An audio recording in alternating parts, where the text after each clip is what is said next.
राम राम नमस्कार। कैसे हैं सब? एकदम बढ़िया। ई देखिए मीनू मौसी आ गई है, पर आज मीनू मौसी की खोज हुई है पूरी, वो भी फटाफट है। कल तो जॉली एलएलबी थे ना, उनको तलाश थी। किसकी? मोहम्मद इकबाल कादरी की। लेकिन हम सोचे कि बिन को छोड़ो, अभी एक नए अंदाज में नजर आने वाले हैं एनामुल जी।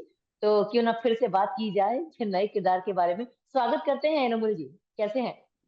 बहुत बहुत शुक्रिया। मैं बहुत सही हूँ, एकदम मस्त हूँ, झक्कास हूँ, बिंदास हूँ। आप कैसे हैं? एकदम बढ़िया है। लेकिन देखिए, आप झकास रहेंगे तभी तो दर्शकों का एंटरटेन कर पाएंगे। वैसे एक बात बताइए, हम सुने हैं आप बढ़िया वाला नया किरदार निभाए हैं, जरा हटके जरा बचके में। क्या होगा आपका किरदार उसमें? मेरा इसमें किरदार जरा हटके भी है और जरा बचके भी है। थोड़ा सा चतुर चालाक है और जिससे थोड़ा बच के रहना चाहिए इन रियल लाइफ। और जरा हटके है तो उसको देखने में आपको मजा आएगा। तो ज्यादा कुछ बता नहीं सकता कैरेक्टर के बारे में, क्योंकि वो कहानी के बेसिक थ्रेड से जुड़ा हुआ है, लेकिन इतना वादा कर सकता हूँ कि बहुत मजा आने वाला ये तो बात सही कही। कैसे देखिए, कहानी का ट्रेलर से ही पता चल रहा है कि बड़ा ही कॉमेडी का तड़का लगने वाला है। अब ये बताइए, जो इनामुल हक का जो किरदार है इसमें, वो कैसा है। रहेगा? वो कॉमेडी कॉमेडी का तड़का लगाएगा या ड्रामेबाजी का? कॉमेडी का तड़का लगेगा थोड़ा सा। और क्योंकि फिल्म एक फैमिली फिल्म है और रोमांटिक है और ड्रामा है, तो तीन जॉनर में आती है फिल्म। तो रोमांस तो अपन कैटेगरी में फिट नहीं बैठते। ड्रामा और कॉमेडी वाली कैटेगरी में हम 100% फिट बैठते हैं। तो ड्रामा भी दिखेगा और कॉमेडी भी दिखेगी। बाकी हीरो अरे हीरोइन है, रोमांस का उनके हिस्से में आया है। देखिए, आपने है ना जवाब ही जवाब में एक सवाल और हमारे दिमाग में खड़ा कर दिया। ऐसी कौन सी चीज है, मतलब ऐसा क्या, ऐसा देखते हैं प्रोड्यूसर साहब, डायरेक्टर साहब या कास्टिंग वाले, कि मतलब कैरेक्टराइज कर देते हैं कि भैया जिनके हिस्से में रोमांस नहीं है, इनके हिस्से में ड्रामा और कॉमेडी है। क्या देखते हैं ऐसा? नहीं, ऐसा कुछ नहीं है। रोमांस की अलग अलग डेफिनेशन है। हाँ, सिनेमा के पर्दे पे जो कितने साल से जो रोमांस की डेफिनेशन चल रही है वो थोड़ी सी हीरोइक है, लेकिन अभी वक्त बदला है। तो आपने देखा होगा बहुत सारी फिल्मों में मेरे जैसे लोग भी रोमांस कर रहे हैं। वो रोमांस वैसा वाला रोमांस नहीं है जो पेड़ों के इर्द गिर्द नाच गा के हो रहा है, क्योंकि हर आदमी का अपने तरीके का रोमांस होता है। तो जैसे मेरी फिल्म में नक्काश में मैं एक शादीशुदा था और मेरा एक बच्चे का बाप था। फिर भी मेरा एक अलग लेवल का रोमांस था जो मेरे जिससे मेरी शादी होने वाली थी। तो ऐसा नहीं है। अच्छा, तो ये बताइए, इसमें जो आपका किरदार है, अब तक आपने इतने सारे किरदार निभाए, एकदम ड्रामे वाले भी किरदार निभाए, ऐसे ऐसे किरदार निभाए कि मतलब लोग आपको है ना बोलते हो कि भैया इनमें नेगेटिव किरदार बड़ा सूट करता है। लेकिन इसमें जो किरदार है वो भी थोड़ा जरा हटके जरा बच के, जैसा आपने कहा।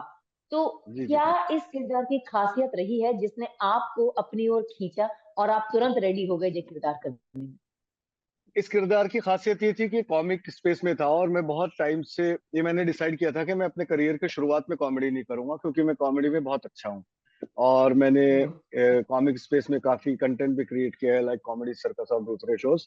तो जिस चीज में आप अच्छे हो उसमें अगर आप शुरू में ही छा जाएं तो फिर दूसरी चीजें एक्सप्लोर करने के लिए मौका कम मिलता है। तो मैंने कॉन्शियसली पहले दूसरे जॉनर एक्सप्लोर करे जिसमें नेगेटिव शेड थे, सीरियस थे और दूसरे जॉनर थे। बाद में मैं कॉमेडी की तरफ आया। तो मेरी लास्ट फिल्म मेरे देश की धरती वो भी थोड़ा कॉमिक स्पेस में थी और ये भी। बाकी कैरेक्टर बहुत इंटरेस्टिंग था। स्क्रिप्ट बहुत अच्छी थी। मुझे सबसे पहले स्क्रिप्ट ही एक ऐसी चीज है जो अपनी तरफ आकर्षित करती है, तभी मैं फिल्म के लिए हाँ या ना बोलता हूँ। अच्छा, ये बताइए, किरदार की ऐसी कौन सी खासियत होती है जो कलाकार एकदम समझ जाता है कि ये किरदार जो है वो तहलका मचा देगा, या ये किरदार ऐसा है जिसे मतलब लोग बहुत ज्यादा पसंद करेंगे? ऐसी क्या बात होती है किरदार सबसे खास बात ये होती है कि उस किरदार को हटा देने से अगर फिल्म पे कोई फर्क नहीं पड़ रहा है तो वो यूजलेस है। लेकिन अगर की? अच्छा। उसका रहना जरूरी है, चाहे वो ड्यूरेशन में पूरा फुल लेंथ में है या एक ही सीन है, अगर वो अहम है और उसके बिना फिल्म की कहानी बिल्कुल आगे बढ़ ही नहीं सकती, तो वो किरदार अहम हो जाता है। फिर उसकी लंबाई चौड़ाई मायने नहीं रखती। ये बात तो सही कही भाई। ये जॉली एलएलबी जो हमने देखी थी ना, टू में, जे में, इकबाल कादरी, मतलब जी पूरी पिक्चर ढूंढते रह गए, लेकिन अंत में जो नजर आया उसी में पूरा दम था पिक्चर का। क्यों? जी, बिल्कुल वही रहता है कि आपको करने के लिए कुछ होना चाहिए एज एन एक्टर, और आप इतने इम्पोर्टेंट हो उसमें कि आपके बिना वो फिल्म इमेजिन ना की जा सके। तो भले ही 5 मिनट हो, 10 मिनट हो। तो जॉली एलएलबी में भी वैसा ही था कि वो सीन के बिना पूरी फिल्म बेकार है, क्योंकि पूरा घूम फिर के जो पूरा कल्मिनेशन आता है वहीं पर आकर निकलता है उस पूरी इन्वेस्टिगेशन का। तो यहाँ इसका मतलब ये किरदार भी ऐसा ही होगा, पूरा घूम फिर के आप ही से जुड़ेगा आके? क्यों? हाँ, मतलब कुछ तो होगा ऐसा, मैं नहीं बताऊंगा, आप चाहे जितनी भी कोशिश कर ले। वही हम सोचे थे कि आप पकड़ लेंगे। नहीं पकड़ अच्छा, पाओगे।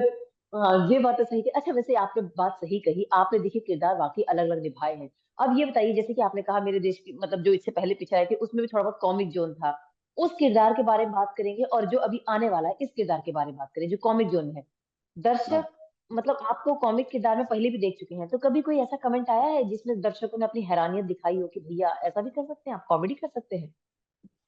नहीं, दर्शकों की तरफ से तो मुझे मतलब ये आता है कि आप खा गए हो, मतलब पूरी फिल्म आप ही उड़ा ले गए। सॉरी, मैं अपने मुंह से अपनी तारीफें कर रहा हूँ, लेकिन मेरे देश की धरती देखिए में जो मुझे चीज है वो है। मुझे तो मेरे देश की धरती में मुझे जो फीडबैक मिला था कि आप मतलब उड़ा ले गए, तो मैं उसका एग्जाम्पल दिया था कि हाँ, बहुत सारी पुरानी जमाने की फिल्मों में जैसे महमूद साहब थे, तो हीरो हीरोइन और दूसरे से ज्यादा वो फुटेज खा लेते, भले ही ड्यूरेशन कम हो उनके रोल का। तो अगर लोग वैसा कंपेयर कर रहे हैं, मुझे कई लोगों ने कहा ये बात, तो अगर महमूद साहब से कंपेयर कर रहे हैं तो मेरे लिए बड़ी बड़ी बात है। मैं उनका तहे दिल से शुक्रिया अदा करता हूँ। बाकी हाँ, लोगों को मतलब ये सरप्राइज तो मिलता होगा ना कि जो नक्काश में एकदम सीरियस, और दूसरी फिल्म में पागलपंती में विलन, या तो अभी कॉमेडी कर रहा है, तो ऑब्वियसली ऑडियंस को थोड़ा बहुत तो सरप्राइज मिलता ही होगा, लेकिन ऑडियंस को कॉमिक स्पेस में ज्यादा मजा आता है। बिल्कुल सही कही, और ये पिक्चर तो पूरी कॉमिक स्पेस ही लग रही है, कैसे ट्रेलर में तो दिख ही रहा है, कॉमिक ड्रामा तो अब तक नजर नहीं आया, बट कॉमेडी कॉमेडी नजर आई है। अच्छा एक चीज और जानना चाहेंगे, देखिए पिक्चर तो आ रही है, इसके अलावा और कौन कौन सी चीजें हैं जो कतार में हैं जिसमें इनामुल हक जी अलग अलग किरदार में नजर आएंगे? एक बहुत इंटरेस्टिंग फिल्म अभी आने वाली है, पिप्पा, जो राजा मेनन साहब ने डायरेक्ट की है, जिन्होंने एयरलिफ्ट बनाई थी, और बहुत कमाल की फिल्म है।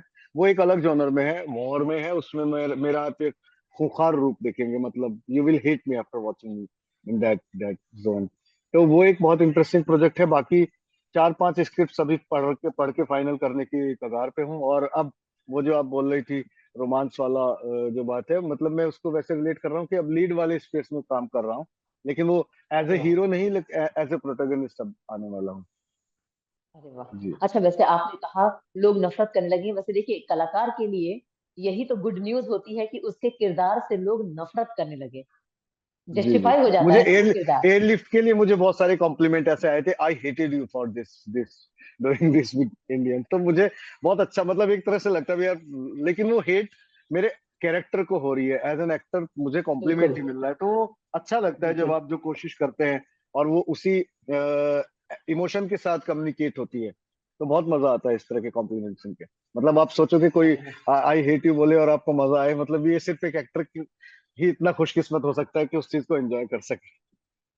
बिल्कुल सही कहा, देखिए वो भले ही मुंह से बोलते हो किरदार के लिए आई हेट यू, लेकिन मन में और जुबान पर उनके आई लव यू ही रहेगा रियल लाइफ में इनामुल जी हक जी के लिए, क्यों? जी जी। बहुत अच्छा डेफिनेटली ऑडियंस का प्यार ही है जो हम लोग बढ़े चले जाते हैं। तो हम बिल्कुल। भी ऑडियंस अच्छा को आई लव यू जानना टू कहना चाहेंगे चाहते हैं। शूटिंग के दौरान ऐसे कुछ, देखिए जैसा कि आपने कहा कि रियल लाइफ बिल्कुल बिल्कुल। अच्छा एक और चीज जानना चाहेंगे, देखिए जैसा कि आपने कहा कॉमिक जोन दे, वैसे तो रियल लाइफ में आप कॉमेडी खूब करते ही हैं, बातों से ही पता चल जाता है, और ये जॉनर आप फिर से आ गए हैं इसमें। तो ऑन ऑफ कैमरा कितना आपने टीम के साथ खूब ठहाके लगाए, खूब कॉमेडी करी, कुछ किस्से मैं हो? ऑन कैमरा तो मतलब रहते हैं, ऑफ कैमरा मेरे बारे में लोग बहुत एंजॉय करते हैं, क्योंकि मैं एक बहुत ही जॉली नेचर का इंसान हूँ, हंसमुख इंसान हूँ, हंसी मजाक। लेकिन हाँ, काम अपनी जगह है, काम में कोई फर्क नहीं पड़ता। तो शूटिंग के बाद मुझे बहुत सारे मैसेजेस आते हैं जब मेरा काम खत्म हो जाता है कि वी आर मिसिंग यू, ऐसे ही आ जाओ ना यार, सेट पे ऐसे ही चक्कर मारने आ जाओ ना। तो लोग उतना प्यार देते हैं, और वो मेरी नेचर की वजह से ही है कि मैं माहौल जमाए रखता हूँ। हालांकि कुछ फिल्में ऐसी होती हैं जिनमें बहुत, जैसे नक्काश में मैं एकदम सीरियस, और लोग कह रहे यार ये तो मतलब क्या पागल ही हो गया, कुछ तो हंस ले कुछ तो बोल ले। लेकिन वो कैरेक्टर की डिमांड थी कि मुझे थोड़ा सा उस स्पेस में रहना था। लेकिन इन दोनों फिल्मों में तो खास तौर से ये जरा हट के जरा बच के, मतलब बहुत मजा हम लोग करते थे बिहाइंड द कैमरा। अरे वाह। अच्छा एक चीज अभी आपकी बात में पता चला, अच्छा एक जब आप कोई नेगेटिव किरदार करते हैं, ठीक है, आप सेट पर हैं, उस किरदार में जी। ढल गए, आप उसी किरदार में ढलकर सबसे बातें भी करते हैं, कॉमेडी में फुल स्टॉप लग जाता है, ठीक है, तो घर पे आने के बाद वो रवैया वैसा ही रहता है या थोड़ा बहुत चेंज हो जाता है या पूरा ही चेंज हो जाता है? कैसे क्या होता है, कोई असल चीज में चोला हम पहले किसी चीज का तो वो रहता नहीं, है मन में। फॉर्च मतलब इस सिनेरियो में एक चीज ये हुई कि मैक्सिमम फिल्में बाहर, मुंबई से बाहर शूट हुई हैं, तो वहां घर होटल ही होता था। तो होटल के अच्छा। कमरे में आप आते थे लौट के तो आपका वो ब्रेक नहीं होता था। तो जैसे मैं बंगाली वाला कर रहा था महारानी में, तो मैं वो बंगाली वाले ही जोन में रहता था, बंगाली गाने सुनता था, बंगाली फूड ऑर्डर कर दिया, तो मैं थोड़ा सा एंजॉय करता हूँ बीइंग इन दैट कैरेक्टर। हाँ, घर पे आऊंगा तो घर वाले शायद भगा देंगे, क्या मच्छी मंगा रहे हैं, क्या क्या गाने सुन रहे हैं तो इत्तेफाक से घर पे आना नहीं हुआ, मोस्टली होटल में लौट के आना हुआ। बहुत कम ऐसा होता है कि मुंबई में शूट होता है, ज्यादातर फिल्में बाहर ही होती है। तो वो एक प्लस पॉइंट भी है कि आप डिस्टर्ब नहीं होते, आप जो कैरी कर रहे हो कैरेक्टराइजेशन वो कंटिन्यू कर सकते हो, आप उस चीज पे फिक्स हो सकते हो। नहीं तो घर पे वो ऑब्वियसली ब्रेक हो जाएगा, बच्चा बोलेगा पापा हाउ यू बिहेव तो फिर प्रॉब्लम हो जाएगी। लेकिन फॉर्चुनेटली मुझे सारे आउटडोर ही शूट रहे। अरे, कभी ऐसा हुआ है कि कोई किरदार आपके अंदर आ गया हो और घर तक आया हो, घर घर में एंट्री कर गया हो, और उस चक्कर में आपके बीवी बच्चों ने बोला हो कि पापा जी क्या हो रहा है, ऐसे क्यों बिहेव कर रहे हो? कभी ऐसा हुआ है? कैरेक्टर पकड़ना और उसमें घुसना थोड़ा ज्यादा टाइम टेकिंग जॉब होता है, निकलना उतना टाइम टेकिंग नहीं होता। तो आप जल्दी से निकल जाते हैं उससे, क्योंकि आप ऑब्वियसली मशीन तो हो नहीं, इंसान हो।